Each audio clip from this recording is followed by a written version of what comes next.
Good morning, students. We had already learned about Bipin Chaudhary, Parimal Ghosh, Dinesh Mukherjee, and next character Chunni Lal. He is a school friend of Bipin Chaudhary. He previously worked in travel agency, but now in search of job. He kept visiting Bipin's house about the job, but Bipin always disregards him.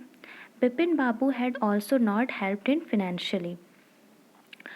Next character के बारे में हमने जाना था जो कि चुन्नी लाल थे। वो बिपिन बाबू के स्कूल फ्रेंड थे जो पहले ट्रैवल एजेंसी में वर्क करते थे, लेकिन अभी वो जॉब की तलाश कर रहे थे। उसी के सिलसिले में वो बिपिन बाबू के यहाँ आना जाना करते थे, लेकिन बिपिन बाबू जो हैं वो उनको कभी भी उनके साथ सही तरीके से बात नहीं करते और उन्हें काफ़ी अजीब तरह से उनके साथ वो बिहेव करते थे।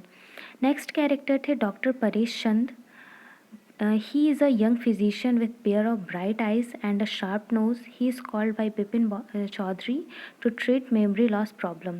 Next character डॉक्टर परेश चंदा थे जो कि एक फिजिशियन थे। उनकी आंखें काफ़ी चमकीली थी, शार्प नोज थे और वो बिपिन बाबू के द्वारा ही बुलाए गए थे उनके ट्रीटमेंट के लिए। पिछले पार्ट में हमने पढ़ा था कि डॉक्टर ने उन्हें सलाह दिया था कि आप रांची एक बार जाइए और वहाँ जाकर के हर एक चीज़ को देखिए ताकि आपको अपने ट्रिप के बारे में सारी चीज़ें याद आ जाए। तो अब पार्ट 4 में हम पढ़ेंगे कि आगे क्या होता है। Getting off the train at Ranchi next morning, he realized at once that he had never been there before. जब ट्रेन रांची पहुंचती है नेक्स्ट मॉर्निंग, शाम को वो निकले थे तो नेक्स्ट मॉर्निंग जब वो रांची पहुंचते हैं तो उन्हें महसूस होता है कि वो यहाँ कभी आए ही नहीं थे। He came out of the station, वो स्टेशन पे आते हैं और स्टेशन से जब वो बाहर निकलते हैं took a taxi and drop around the town for a while, और तब वो टैक्सी लेकर के और पूरे टाउन में चक्कर लगाते हैं ताकि कुछ तो याद आ जाए। ही realise that the streets, the buildings, the hotels, the bazaars, the Morabdi Hill, with none of these had he the slightest acquaintance. फिर उन्हें ये फील होता है कि यहाँ पे जो रोड हैं, बिल्डिंग है, होटल्स हैं, बाज़ार हैं, यहाँ पे फिर मोराबडी हील है, यहाँ पे तो मैं कभी आया ही नहीं हूँ। यहाँ तक कि इसमें से कोई भी चीज़ जो है वो मुझे दूर दूर तक जानी पहचानी सी नहीं लग रही है। Would a trip to the Hundru falls help? फिर वो सोचते हैं कि अरे हुंड्रू फॉल्स जो है वहाँ पर जाना क्या सही रहेगा, वहाँ जाऊँगा तो क्या वहाँ की ट्रिप याद आ जाएगी मुझे? ही डिड नॉट बिलीव सो, उन्हें विश्वास नहीं हो रहा था कि मैं वहाँ जाऊँगा तो कुछ मुझे याद आएगा। But at the same time he did not wish to leave with the feeling that he had not tried enough. लेकिन फिर वो सोचते हैं कि जब मैं यहाँ तक आ ही गया हूँ और यहाँ से रिटर्न होकर चला जाऊँगा तो मेरे मन में हमेशा रहेगा कि अरे मैं वहाँ तक गया, लेकिन काश मैं वहाँ उस अंतिम छोर तक चला जाता तो शायद वो मुझे हेल्प करते हर चीज़ याद दिलाने में। तो वो ये नहीं चाहते थे कि मैं अपनी तरफ से कोई कमी रखूं, बस वो चाहते थे कि कभी भी मैं गिल्टी फील ना करूं कि मैंने मेहनत नहीं की, कोशिश नहीं की। तो इसलिए show he arranged for a car and left for Hundru in the afternoon. और उसी टाइमिंग में, जिस टाइमिंग में लोग उन्हें बता रहे थे, तो उसी टाइमिंग में उन्होंने अपना सारा अरेंजमेंट किया कार का और आफ्टरनून में वो जाने की तैयारी कर देते हैं Hundru. At 5 o'clock the same afternoon in Hundru, उसी दोपहर में जिस दिन वो प्लानिंग करते हैं, शाम को 5 बजे वो हुंड्रू पहुंचते हैं। Two Gujarati gentleman from a group of picnickers discovered Bipin Babu lying unconscious beside a boulder. When he came around, the first thing Bipin Babu said was, I am finished. There's no hope left. जब वो वहाँ जाते हैं तो दो gentleman थे जो गुजराती थे, वो पिकनिकर्स थे, यानी कि वो लोग वहाँ पिकनिक मनाने आए थे। तो उन लोग देखते हैं कि बिपिन बाबू बेहोश, बिना होश हवास के वहाँ पड़े हुए थे, चट्टान के पास, चट्टान के किनारे पड़े हुए थे। तो वो लोग उसे सही जगह पे लाते हैं और जब बिपिन बाबू को होश आता है तो वो केवल इतना कहते हैं कि बस अब सब कुछ ख़त्म हो चुका है, अब यहाँ पे कोई भी आशा नहीं बची हुई है कि कुछ ठीक हो पाएगा, बस अब सब कुछ ख़त्म हो गया, मैंने सब कुछ कर लिया, मैंने सारी कोशिशें कर ली। Next morning Bipin Babu was back in Calcutta. अब उसके बाद नेक्स्ट मॉर्निंग को वो कलकत्ता आते हैं। He realize that there was truly no hope for him. तो उन्हें रियलाइज़ होता है कि अब उनके पास कोई आशा नहीं बची है कि वो ठीक हो सकते हैं, सब कुछ ख़त्म हो गया। Soon he would lose everything, his will to work, his confidence, his ability, his mind of his balance of mind. Was he going to end up in the asylum at. वो कहते हैं कि अब सब कुछ जल्दी ही ख़त्म हो जाएगा। मैं जैसा काम करता था, मेरी क्षमता जितनी थी, मैं जितना अपना मेरे अंदर जो एबिलिटी थी, धीरे धीरे ये सब कुछ ख़त्म हो जाएगा। मेरा काम भी ख़त्म हो जाएगा। मैं धीरे धीरे सारी चीज़ें अपना ख़त्म कर दूँगा और लास्ट में जैसा कि मेरे भाई के साथ हुआ था, वो पागल खाने चला गया था, लगता है कि मुझे भी वहीं पे जाना पड़ेगा।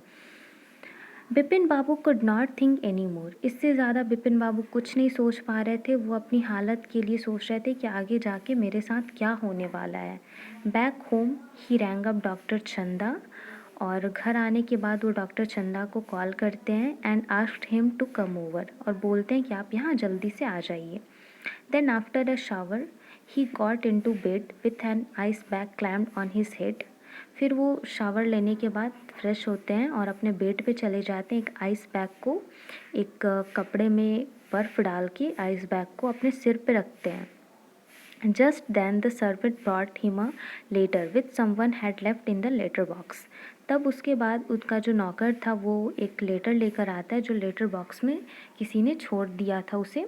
तो वो लेटर लेकर के अंदर आता है।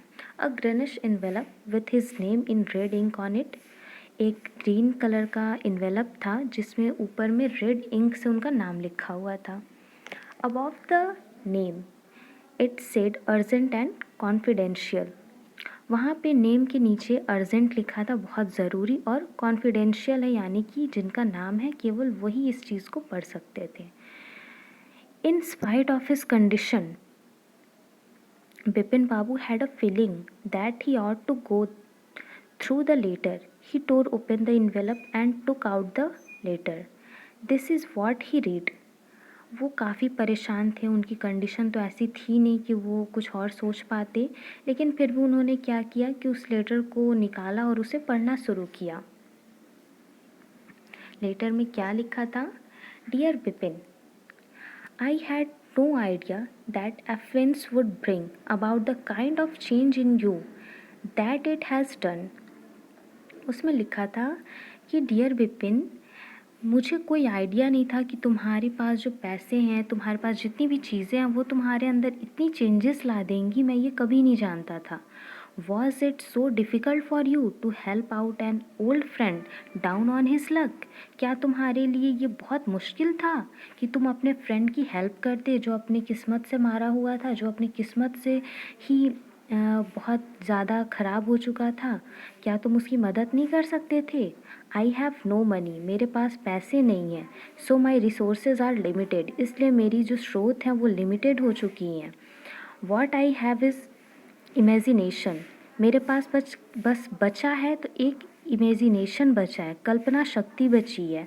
A part of which I used in retribution of your unfeeling behaviour, जिसका यूज़ मैंने किया तुम्हें सबक सिखाने के लिए। मेरे पास केवल यही चीज़ें एक बची रह गई थी कि मैं तुम्हें पनिशमेंट दे सकता था, और वो थी मेरी इमेजिनेशन। मैंने अब ऐसा इमेजिनेशन किया और तुम्हें मैं उस चीज़ के लिए पनिश करना चाहता था। Well, you will be all right again now. चलो अब तो तुम अच्छे हो जाओगे। मैंने ये लेटर लिखा तुम्हें, इससे पढ़ने के बाद तुम अच्छे हो जाओगे। और novel I have written is being considered by a publisher. If he likes it enough it will see me through the next few months. वो कहते हैं कि मैंने एक नॉवेल लिखा है, तो एक पब्लिशर के द्वारा उसे आगे बढ़ाया गया। अगर वो लोग उसे पसंद करते हैं, अगर वो अच्छा होगा, तो मेरी स्थिति थोड़ी ठीक हो जाएगी और फिर वो तुम भी कुछ मंथ में आ जाएगी, तो वो देखने को सबको फिर मिलेगी। योर्स चुन्नी लाल, तुम्हारा चुन्नी लाल। वेन डॉक्टर चंदा केम, जब डॉक्टर चंदा आते हैं बिपिन बाबू से, तो बिपिन बाबू कहते हैं I am fine. It all came back as soon as I got off the train at Ranchi. फिर वो कहते हैं कि मैं ठीक हो चुका हूँ और जैसे ही मैं रांची पहुँचा था तो मेरी तबीयत बिल्कुल ठीक हो चुकी थी, मुझे सब कुछ याद आ गया था। A unique case. फिर डॉक्टर चंदा जो है वो कहते हैं कि बहुत ही आश्चर्यजनक केस है ये तो। I shall certainly write about it in a medical journal. मुझे जल्दी ही अपने इस जो ये सब जो हुआ उसे अपने मेडिकल जर्नल में लिखना होगा इस चीज़ के बारे में। The reason why I sent for you said Bipin Babu. तो बिपिन बाबू कहते हैं कि इसका एक ही रीज़न है कि मैंने आपको इसलिए बुलाया है, is that I have a pain in the heap from a fall I had in Ranchi. कि मेरे हीप में पेन है, मैं रांची में जब गिरा था उसके कारण पेन है मुझे। If you could prescribe a pain killer, अगर हो सके तो आप मुझे पेन किलर दे दीजिए। तो इस तरह ये स्टोरी जो है वो ख़त्म होती है। तो ये जो स्टोरी थी ये बस इमेजिनेशन थी। एक ऐसे पर्सन को वो पनिश करना चाहते थे जिन्होंने उन्हें हेल्प नहीं किया था, और वो चुन्नी लाल जो थे वो कई बार उम्मीद लेकर के बिपिन बाबू के यहाँ गए थे और दोनों स्कूल फ्रेंड थे, काफ़ी अच्छे दोस्त थे। लेकिन जब वक्त आया तो वो उनकी हेल्प बिल्कुल नहीं किए, यहाँ तक कि उनसे सही तरीके से बात भी नहीं वो करते थे। और जैसा कि हमने पढ़ा भी था कि चुन्नी लाल जब आए थे उनके घर पे तो बिपिन बाबू उन्हें जाने के लिए कह दिए थे, लेकिन जब उन्होंने सोचा कि अरे मैं इनसे पूछ सकता हूँ अपने ट्रिप के बारे में, तब वो जाके उनसे मिलने गए। अपने काम के लिए वो उनके पास गए, लेकिन जब उन्हें ज़रूरत थी तो उन्होंने उनको कोई वैल्यू नहीं दिया। तो इस स्टोरी का एक मोरल है कि हमें कभी भी किसी को अकेले नहीं छोड़ना चाहिए। अगर किसी को हमारी ज़रूरत है, किसी को हम मदद कर सकते हैं तो उन्हें करना चाहिए। Thank you.